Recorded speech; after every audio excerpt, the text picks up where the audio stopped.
Okay, ready? Chronicles of Narnia. We're in book 4, Prince Caspian. There you go. Can you see that? And we are in chapter 11. The Lion Roars. Okay. Now remember, Lucy has just seen Aslan, and he's going to lead the way, the right way, to get there. But the others are sleeping, and she has to wake them up. And we can't see Aslan. Chapter 11. The Lion Roars. When the whole party was finally awake, Lucy had to tell her story for the 4th time. The blank silence which followed it was as discouraging as anything could be. "I can't see anything," said Peter, after he had stared his eyes sore. "Can you, Susan?" "No, of course I can't," snapped Susan, "because there isn't anything to see. She's been dreaming. Do lie down and go to sleep, Lucy." "And I do hope," said Lucy in a tremulous voice, "that you will all come with me, because I'll have to go with him whether anyone else does or not." "Don't talk nonsense, Lucy," said Susan. "Of course you can't go off on your own. Don't let her, Peter. She's being downright naughty." "I'll go with her if she must go," said Edmund. "She's been right before." "I know she has," said Peter, "and she may have been right this morning. We certainly had no luck going down the gorge. Still, at this hour of the night, and why should Aslan be invisible to us? He never used to be. It's not like him. What does the DLF say?" "Oh, I say nothing at all," answered the dwarf. "If you all go, of course I'll go with you, and if your party splits up, I'll go with the High King. That's my duty to him and King Caspian. But if you ask my private opinion, I'm a plain dwarf who doesn't think there's much chance of finding a road by night where you couldn't find one by day. And I have no use for magic lions, which are talking lions and don't talk, and friendly lions, though they don't do us any good, and whopping big lions, though nobody can see them. It's all bilge and beansticks, as far as I can see." "He's beating his paw on the ground for us to hurry," said Lucy. "We must go now. At least I must." "You've no right to try and force the rest of us like that. It's 4-1, and you're the youngest," said Susan. "Oh, come on," growled Edmund. "We've got to go. There'll be no peace till we do." He fully intended to back Lucy up, but he was annoyed at losing his night's sleep and was making up for it by doing everything as sulkily as possible. "On the march, then," said Peter, wearily fitting his arm into his shield strap and putting his helmet on. At any other time he would have said something nice to Lucy, who was his favorite sister. For he knew how wretched she must be feeling, and he knew that, whatever had happened, it was not her fault. But he couldn't help feeling a little annoyed with her all the same. Susan was the worst.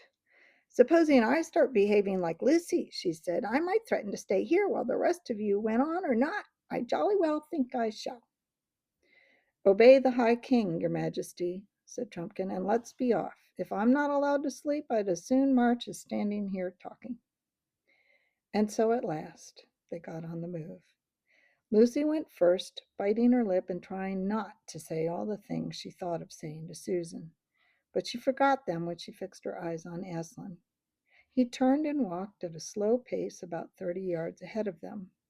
The others had only Lucy's directions to guide them, for Aslan was not only invisible to them, but silent as well. His big cat-like paws made no noise on the grass. He led them to the right of the dancing trees. Whether they were still dancing, nobody knew, for Lucy had her eyes on the lion, and the rest had their eyes on Lucy, and nearer the edge of the gorge.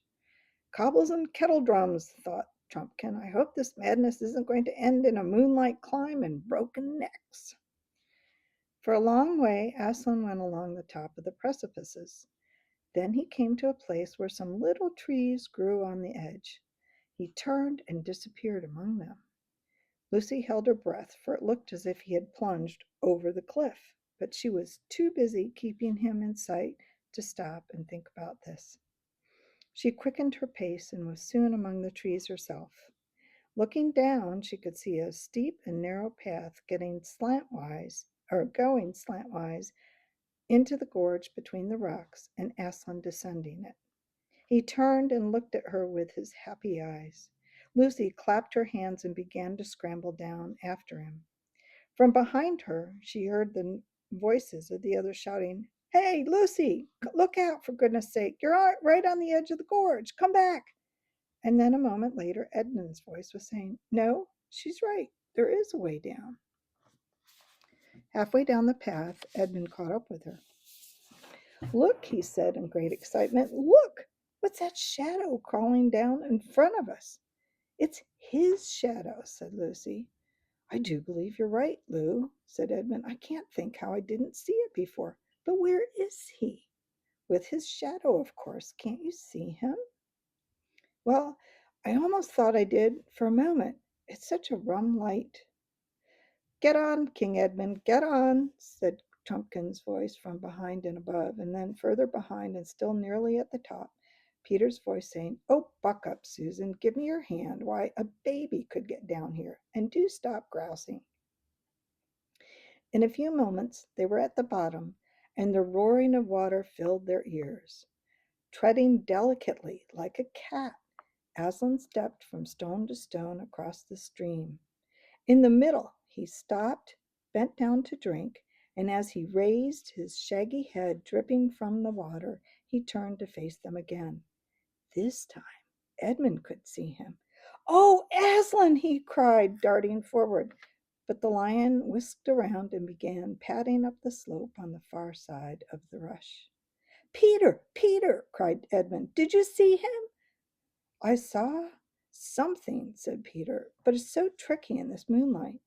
On we go, though, and 3 cheers for Lucy. I don't feel half so tired now, either." Aslan, without hesitation, led them to their left, further up the gorge. The whole journey was odd and dreamlike. The roaring stream, the wet gray grass, the glimmering cliffs which they were approaching, and always the glorious, silently pacing beast ahead. Everyone except Susan and the dwarf could see him now. Presently they came to another steep path, up the face of the farther precipices. These were far higher than the ones they had just descended, and the journey up them was a long, tedious zigzag. Fortunately, the moon shone right above the gorge so that neither side was in shadow. Lucy was nearly blown when the tail and hind legs of Aslan disappeared over the top. But with one last effort, she scrambled after him and came out, rather shaky-legged and breathless, on the hill where they had been trying to reach ever since they left Glasswater. The long, gentle slope, heather and grass and a few very big rocks that shone white in the moonlight, stretched up to where it vanished in a glimmer of trees about a half-mile away. She knew it. It was the hill of the stone table. With a jingling of mail, the others climbed up behind her. Aslan glided on before them, and they walked after him. "Lucy," said Susan in a very small voice. "Yes," said Lucy.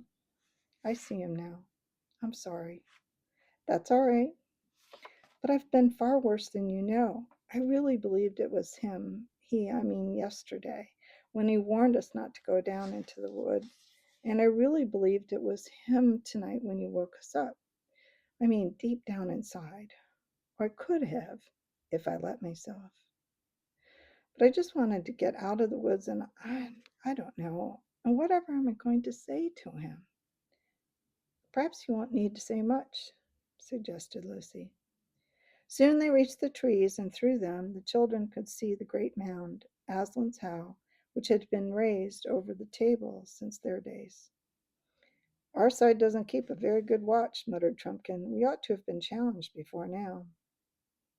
"Hush," said the other 4, for now Aslan had stopped and turned and stood facing them, looking so majestic that they felt as glad as anyone who feels afraid and as afraid as anyone who feels glad. The boys strode forward. Lucy made way for them, and Susan and the dwarf shrank back.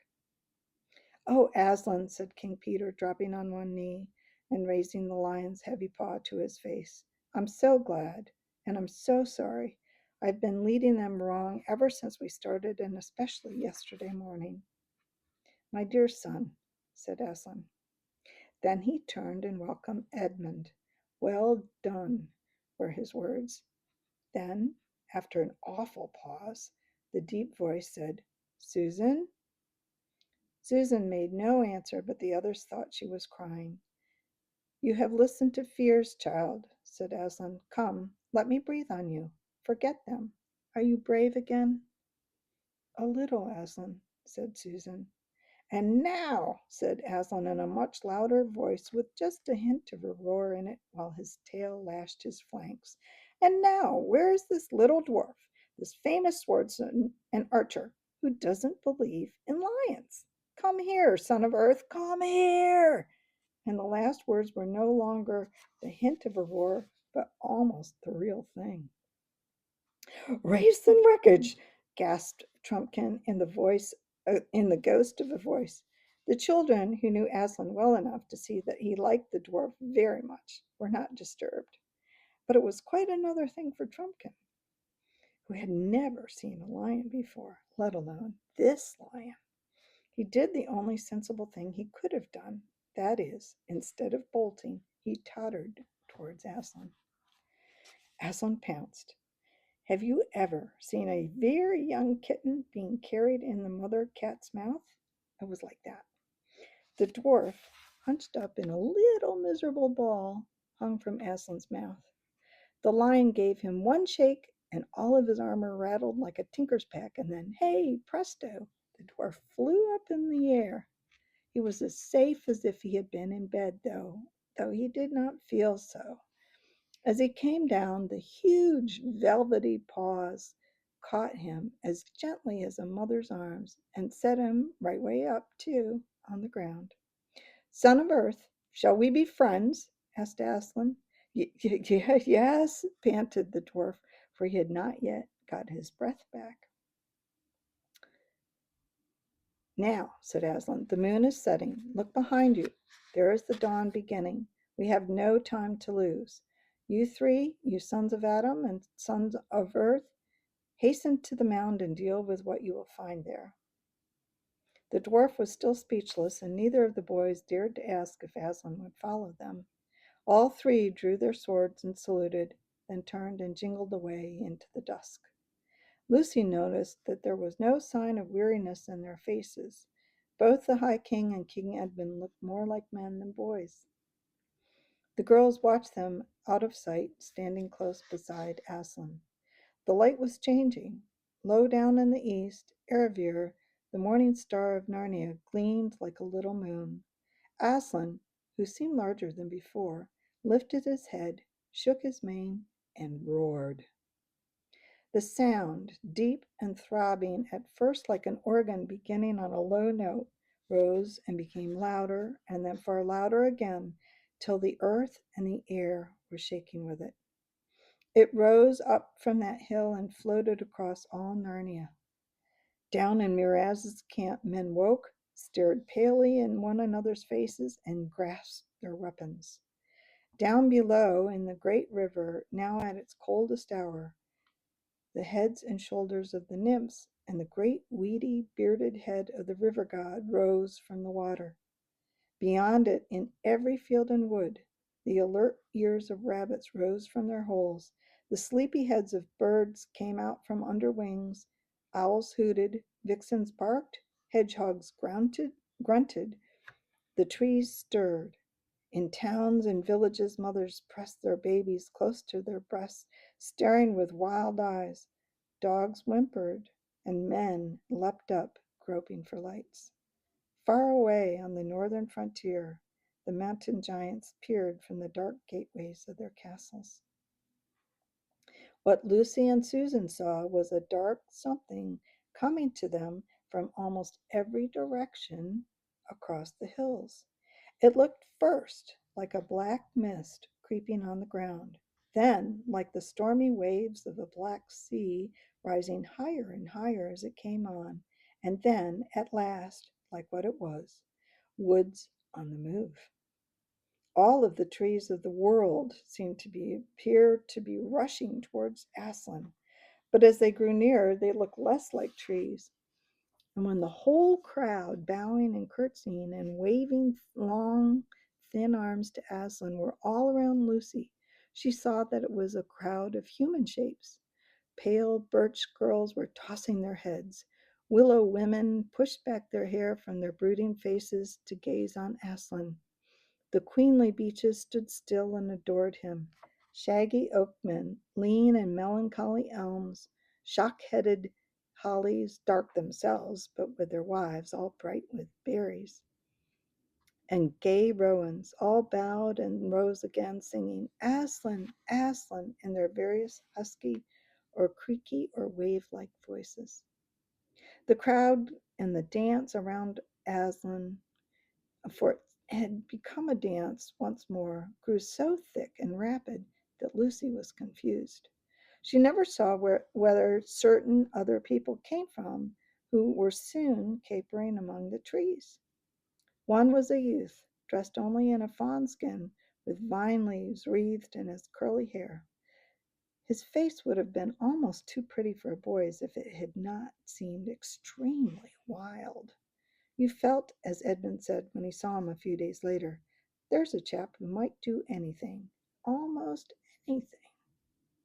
He seemed to have a great many names. Bromios, Buceras, and the Ram were three of them, and there were a lot of girls with him as wild as he, and there was even, unexpectedly, someone on a donkey.